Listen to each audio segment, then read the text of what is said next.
Hello aspirants and welcome again to Legacy IAS Academy. In this lecture, we will be discussing about the trade or tariff war that is going on all over the world literally, but there is one common player and that is the United States of America. So the question will be that why is USA doing that? That's first thing, but our main analysis will lie with respect to the fact whether USA is actually winning this tariff war or not. So let's get started with respect to this lecture on is USA losing the trade war? Now, what is the background of this? For the background, we have to go back to just before Trump was re-elected as the president. Now, even during the election campaign, basically it was Donald Trump who was campaigning with respect to the approach or the policy of tariff imposition. Since then, he has been talking about that when I come to power, I am going to impose huge amount of tariffs. Now, at that time, a lot of people, or in fact, the companies, the market was thinking that this is just Donald Trump's ploy to get elected and to get leverage from other countries. That's it. But when he actually came into power, that's when we realized that he was being very serious about it. And once he returned to office in January, he started a very aggressive tariff policy. Now, when he started the tariff policy, he focused or targeted the major trading partners. Now, major trading partners with respect to, of course, the volume of trade, but specifically with respect to the countries with which USA is having a deficit. So, one such country is China. With China, it literally came into a tariff war. But now it has also come into a tariff war with India as well, because with India also USA has a trade deficit. So the idea was that USA wanted to narrow the trade deficit. That is why USA started imposing tariffs aggressively on the countries specifically with whom they have trade deficit in order to narrow down this deficit. Now the question is, what is the legal basis of that? Now, this imposition of tariff is not being done with respect to any universal and international law. Rather, it is being done under the International Emergency Economic Power Act of 1977, which itself is a USA law only. So basically, this is a domestic law and not an international law. I hope that's clear. So they themselves have formed a law based on which they have imposed the tariffs on the partners that is having against which they are having deficit. And they are saying, remember this point, they are saying that they want to narrow it, but we will see whether this is actually the right reason or not. So before we move forward, a special announcement about the new batches that are going to start from 9th of August and 11th of August. So on 9th of August, we will start with our weekly batches, and on 11th of August, the weekend batches is going to start.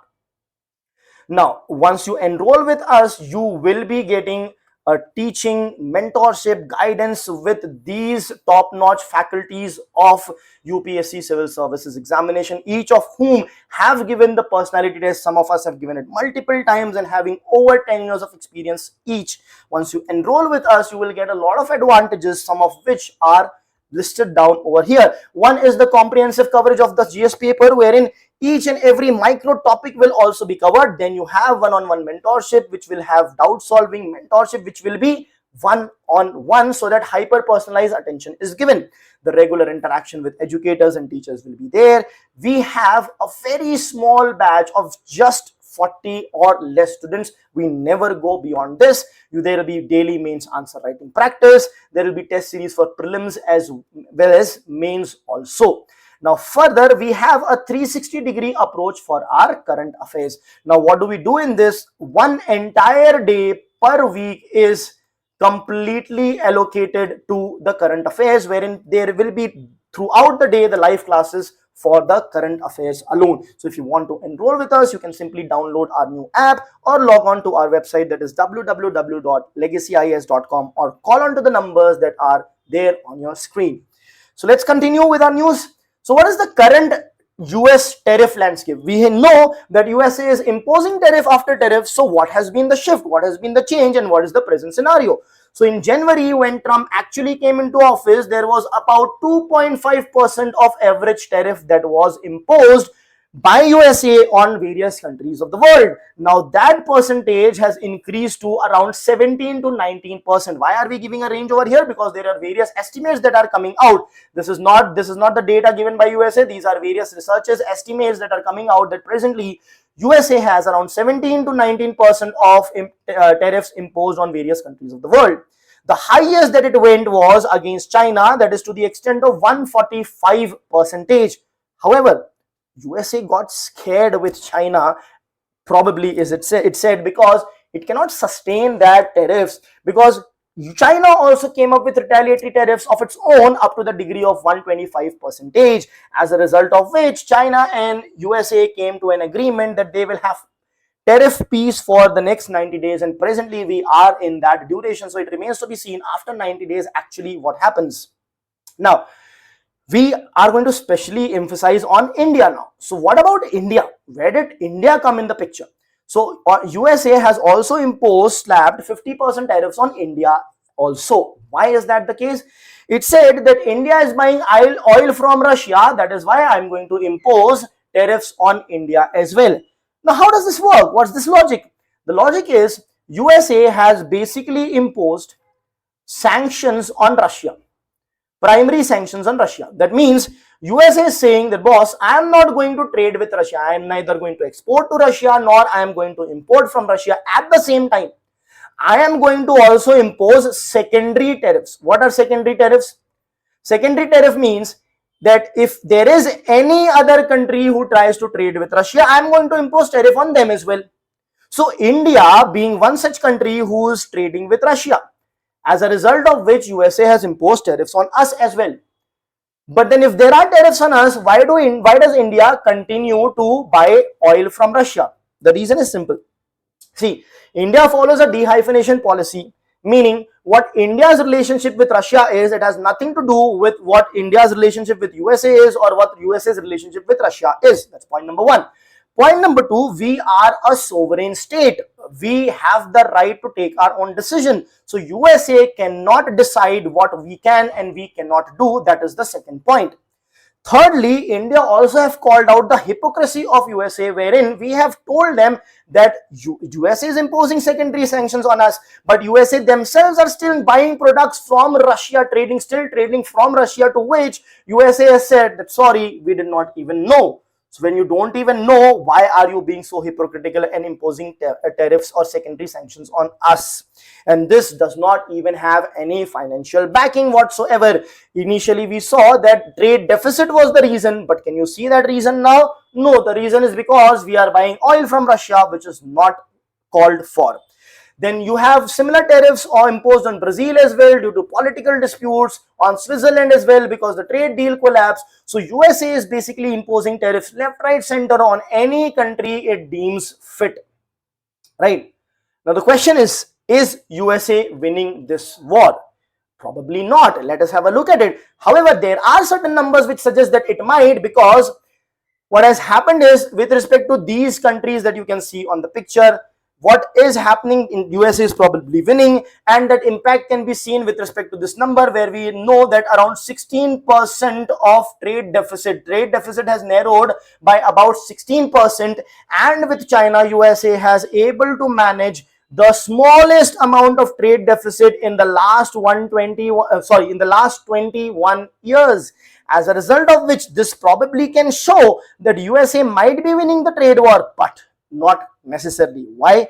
Because there are reasons or logics more than just the numbers. And what are they? Let's look at them. The very first thing is the inflationary pressure. Now, since you are imposing tariff, that means, let's say you have 30% of tariff. So if anything was costing $100, now it's going to cost $130. That means the prices of the goods and services which the USA consumers are going to consume will be increased, as a result of which there will be inflationary pressure. And since there will be inflationary pressure, people will demand less, as a result of which the growth will be at risk. And when growth is at risk, that means productivity is less, the jobs will be lost. So job losses might also be there.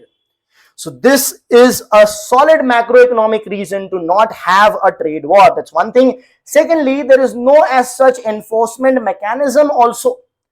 And it is clearly evident because USA themselves do not know whether they are trading with Russia or not. So how are they going to impose these tariffs which they are imposing on various countries left, right, center? I hope that's clear.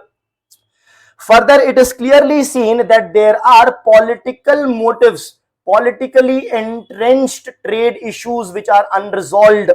The tariffs are being imposed based on politically driven motive rather than the financial motive. It is very evident with respect to the reasons that we just saw. With respect to India, it's buying of the Russian oil. With respect to Brazil, there is political issue. That is why the tariffs are being imposed. What else? We saw initially that the tariffs are being imposed under the IEEP Act, which the USA is using. Now the issue is this has never been used before. Until now, no president has ever used these emergency powers in nearly 50 years of its history. So it has been imposed since 1977. This act is in force. So it has been around 48 years. So that is close to 50 years that no US president has used this, but Donald Trump has. So it probably raises a lot of question with respect to which the matter is sub judice in the courts of USA. Now, because the matter is sub judice, there is a possibility that this matter might ultimately reach the Supreme Court of USA as well. Why? Because one party here is the USA or the Donald Trump's administration. The other party here is the aggrieved party which is there.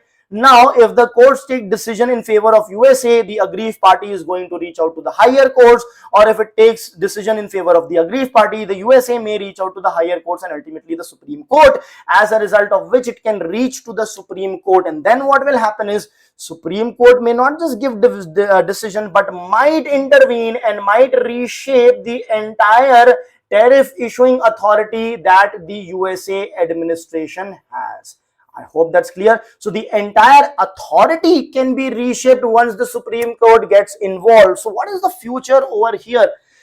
The future which should be over here is that the logical mind should prevail and the tariff war should stop, because tariff war as such does not help anyone, which is very clearly evident from this particular map or this particular histogram that you see. With 10% tariff increase on all non-commodity imports to and from USA in the last 3 years, this is the impact on these countries, including the USA. So every country has seen a fall in the GDP because of the tariff, including the tariff imposer. So basically the trade war helps no one is very evident. So logical rationality should prevail and the trade war should stop, but it will not stop just like that, because the nations have too much of ego, specifically USA. So India itself, we have to find out the alternatives, the substitutes, and have our own strength to leverage that strength in order to ensure that USA takes back these tariffs. Thank you.